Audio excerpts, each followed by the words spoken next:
Bonjour à tous et bienvenue sur ma chaîne YouTube Objectif Bonheur. D'abord, je voulais vous souhaiter une très belle et merveilleuse année 2024. J'espère que tous vos souhaits vont se réaliser et surtout que vous allez mettre plus de minimalisme dans votre vie, de frugalité et apprendre à épargner plus. Je sais que c'est une vidéo que vous attendez énormément, c'est mon budget 2024. Attention par contre, petit disclaimer, ce sont nos revenus, sans tabou. On fait partie des ménages, je dirais, à revenus modestes. Chacun est différent selon ses dépenses, on réagit tous de manière différente. Donc voilà, ne vous comparez pas forcément, ça peut vous donner une idée de comment on vit, comment on dépense, de comment je gère mon budget. Mais voilà, ne vous comparez vraiment pas parce que chacun est différent et chacun fait en fonction de ses possibilités. Ce que je vais faire, c'est que d'abord, je vais vous montrer mon budget global que je divise en deux parties. La partie, on va dire, conjoint avec toutes nos charges et la partie personnelle où donc là, j'affiche mes revenus à moi, pas celle de mon conjoint.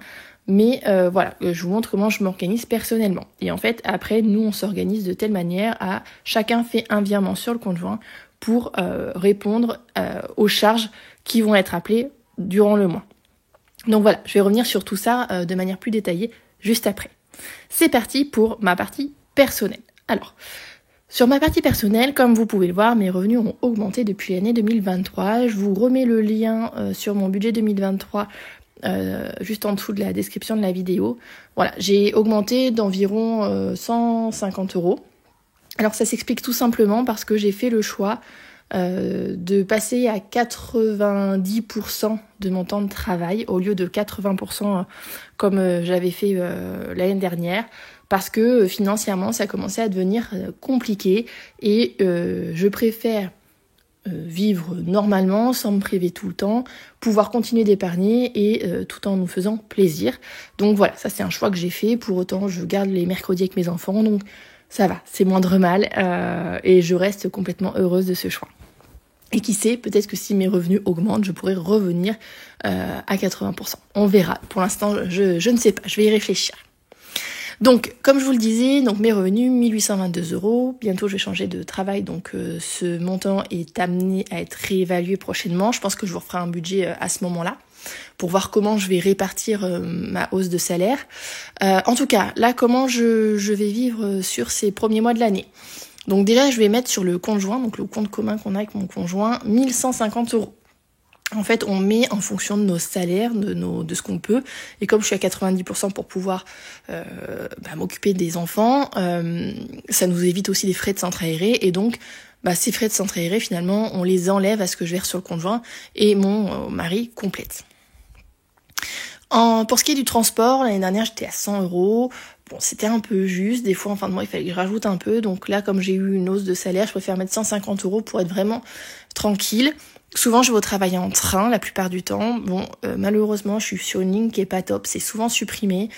Je vais voir là en début d'année comment ça se passe. Mais en fait, la problématique que j'ai, c'est que pour le mois entier, je paye 50 €. Ce qui est plutôt très intéressant car la gare est à 2 minutes de chez moi. Mais quand vous payez 50 € et que vous pouvez le prendre que 2 fois dans le mois, honnêtement, vous avez un peu les boules. Et quand vous faites une réclamation, bien sûr, la SNCF vous dit que ce n'est pas pris en charge dans les motifs de réclamation. Donc voilà, c'est tout bénef pour eux et ça me met un peu en colère. Donc je sais pas si je continuerai à prendre le train. C'est vrai que c'est confortable quand on le prend parce que du coup je mets une demi-heure pour aller au travail. J'ai un temps de marche de 10 minutes entre la gare et mon travail.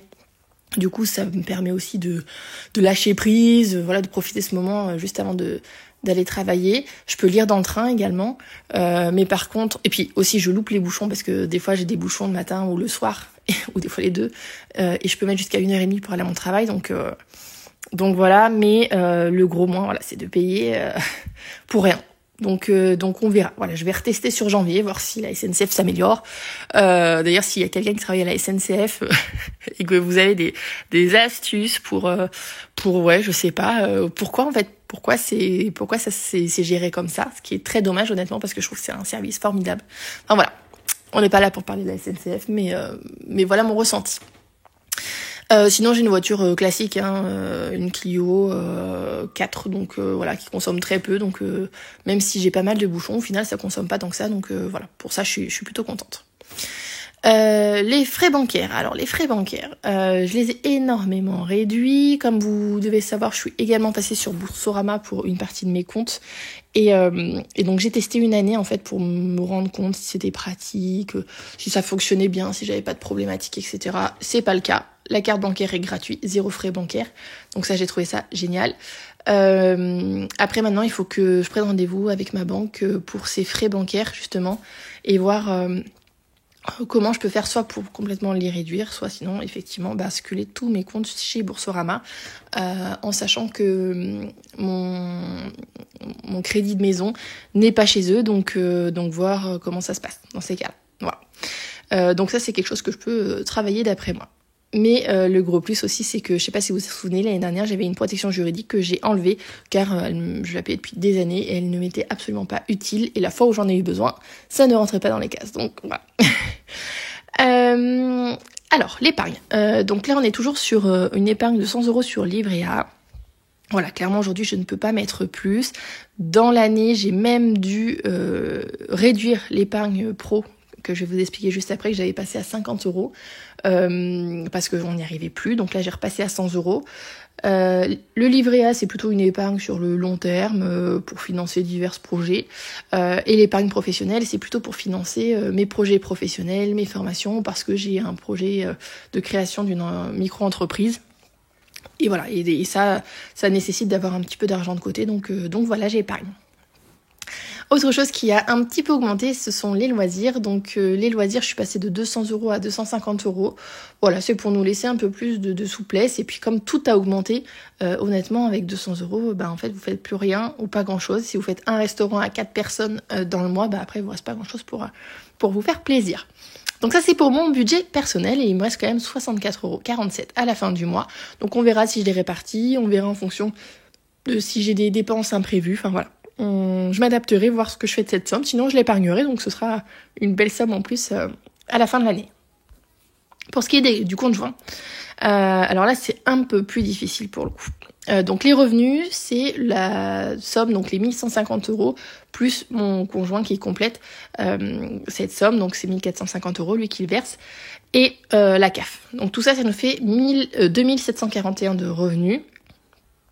C'est en baisse parce que la CAF avant nous versait beaucoup plus, il nous versait quasiment 300 € comme on avait un enfant de moins de 3 ans. Bon, là c'est comme ça, notre fils il a eu 3 ans, donc ça baisse, on a maintenant 141 €. Donc du coup il faut faire avec. Donc ensuite, ce qui est de l'emprunt, donc on a un emprunt élevé, ça je vous l'ai déjà expliqué, c'est quelque chose sur lequel je ne travaillerai pas finalement parce qu'un investissement immobilier n'est jamais perdu. On a un taux d'intérêt à 1,09%, donc c'est irrenégociable et pour le coup voilà, ça nous construit notre patrimoine immobilier. Donc voilà, donc ça c'est quelque chose, pour le coup on est très content, même si on épargne moins sur nos livrets d'épargne, pour le coup on épargne sur notre immobilier et on investit sur notre immobilier, et ça je trouve que quand même c'est hyper intéressant. L'assurance de la maison, on est à 32,48 €, je ne sais pas si on pourrait faire mieux, peut-être qu'il faudrait que je me renseigne, on verra si je prends le temps ou pas cette année. Taxe foncière, on est toujours sur du prévisionnel aujourd'hui, on a estimé ça à 100 € pour un total de 1200 € par an, mais j'en ai aucune idée étant donné qu'on a fait construire.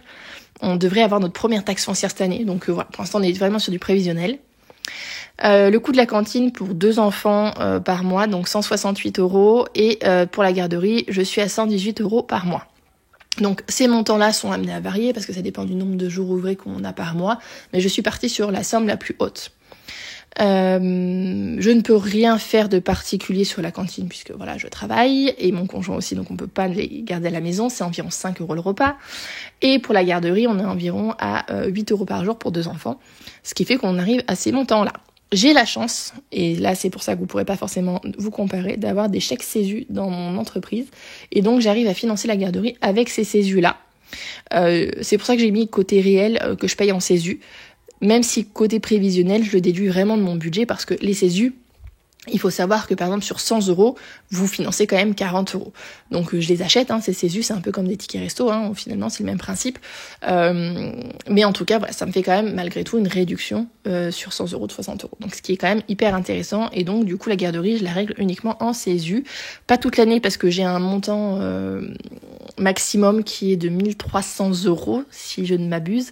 Et comme on les met au centre aéré quand il y a des vacances scolaires, cette somme en même pas 6 mois, elle est terminée. Mais en tout cas, j'ai la possibilité 6 mois de l'année de payer avec des CESU. Ma box internet, 28 euros. On a renégocié cette année, je trouve que c'est pas mal. Pour l'eau, on a eu un rappel cette année, un rappel de 500 euros. Je pense que c'est lié à la construction, tous les travaux qu'on a eu à faire, notamment les terrasses. Voilà, je pense que ça a été lié, donc on verra si ça rebaisse ou pas. En tout cas, on est passé de 28 euros à 60 euros avec un rappel de 500 euros. Donc voilà, ça je vous avoue qu'on verra ce que ça va donner. Ensuite, EDF, on est sur 8 euros. Bon, je pense que ça va réaugmenter. Je trouve ça un peu bizarre. On nous ont donné un échéancier, on a eu un rattrapage. Bon, on va voir. Mais en tout cas, je vais prévoir de l'argent de côté quand même parce que ça me semble vraiment très bas. Même si on a une pompe à chaleur et qui est censée être le plus économique possible. On a également une maison en A+, qui vient d'être construite. Donc voilà, est-ce que c'est ce qui fait ce montant ? Je ne sais pas, mais on verra sur la facture. Pour ce qui est des voitures, on a actuellement encore un crédit voiture qui se terminera de rembourser en 2025. On fait le choix aujourd'hui de ne pas le rembourser intégralement parce que Paris il est à 1%, on l'avait contracté il y a un petit moment maintenant. Il ne nous reste pas grand chose à payer et on est en train de se renseigner pour un véhicule électrique sur les deux. À voir. Voilà, ça, je suis preneuse aussi de vos retours, de vos expériences. Est-ce que c'est plus économique, moins économique ? Voilà, je prends vos retours. Sur le compte joint, on a également des frais bancaires, bien sûr, comme sur chacun de nos comptes. Pour ce qui est des courses, on prévoit 500 euros de courses, donc ça correspond à peu près à 100 euros de courses par mois, plus 100 euros quand on invite du monde, parce que forcément, dès qu'on invite du monde, ça revient vite cher. Je sais que ça, c'est un gros levier. Si je veux faire des économies, voilà, faire très attention à moi, et si je épargner plus, du coup, ça me permet de le faire. Ensuite, je prévois 200 euros de loisirs, ce qui est bien, parce qu'il ne faut pas oublier qu'on a aussi les loisirs que je vous disais personnels que j'ai prévus, donc ça fait quand même 450 euros en tout, sachant que les loisirs là ça peut vraiment intégrer aussi le budget vêtements des enfants, voilà, c'est un peu le fourre-tout des dépenses en plus des charges classiques. Et puis pour terminer, on prévoit d'épargner 200 euros par mois. Bon, ça c'est surtout une épargne pour nos vacances et puis aussi un peu pour les travaux qui nous restent à faire à la maison et puis nos petits coups durs. Après, on répartit comme on veut.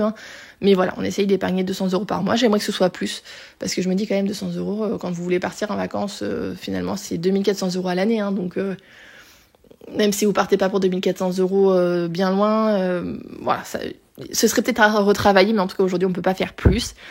Et il nous reste à la fin du mois 7,55 €, ce qui est quand même assez peu. Voilà, donc on verra comment on pourra retravailler ça. Mais je voulais partager avec vous comment on allait vivre sur l'année 2024, le reste à vivre qu'on avait. Et peut-être que ça peut vous donner des idées, peut-être que vous aurez des astuces complémentaires, peut-être que vous allez vous dire tiens ça peut-être qu'elle pourrait renégocier, ou moi je peux renégocier parce qu'effectivement je trouve que je paye trop cher. Voilà, vraiment l'objectif c'est uniquement du partage et c'est pas de vous montrer que ma situation est mieux que la vôtre ou qu'elle est pire que la vôtre. Voilà, ça c'est vraiment sans jugement. Donc vraiment, je compte sur vous pour partager sur votre budget, partager peut-être sur votre avis sur mon budget. Et puis moi, je vous fais plein de bisous et je vous dis à très bientôt pour un prochain podcast. Bisous à tous!